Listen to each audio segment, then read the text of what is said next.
ഇങ്ങനെയൊക്കെ അൺമാരീഡ് ആയിട്ട് നടന്നാ മതിയോ കൂട്ടുകാരാ? ഒരു കല്യാണമൊക്കെ കഴിക്കണ്ടേ? അതെ, അതിനെക്കുറിച്ച് തന്നെയാണ് ഞാനും ആലോചിക്കുന്നത്. ഈ അൺമാരീഡിൽ നിന്നും മാരീഡിലേക്ക് മാറാൻ ഒരൊറ്റ യെസ് മതി. ആരുടെ? പെണ്ണിന്റെ അച്ഛന്റെയോ? അല്ല, പെൺകുട്ടിയുടെ. അതേത് പെണ്ണ്? ആ പെൺകുട്ടി ഇപ്പൊ എന്റെ തൊട്ടു മുമ്പിലിരുന്ന് എനിക്ക് CV റെഡിയാക്കി തന്നോണ്ടിരിക്കുക. ഓ ഐ സി. നീ എന്നെ പ്രപ്പോസ് ചെയ്തോണ്ട് ഇപ്പൊ കേട്ടെ? കേട്ടിട്ട് എന്തോന്നി? എനിക്ക് കിട്ടാവുന്നതിൽ വെച്ച് ഏറ്റവും വേസ്റ്റ് പ്രപ്പോസൽ ആണെന്ന് തോന്നി. എനിക്കെന്നല്ല, ഏതൊരു പെണ്ണിനും.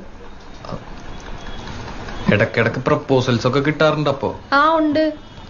കിട്ടാണ്ടിരിക്കാൻ മാത്രം മോശമാണോ ഞാൻ? എനിക്കും കിട്ടാറുണ്ട് പ്രപ്പോസൽസ്. ഓക്കെ, കൊറേ. ആയിക്കോട്ടെ. ഇതെന്താണിത്?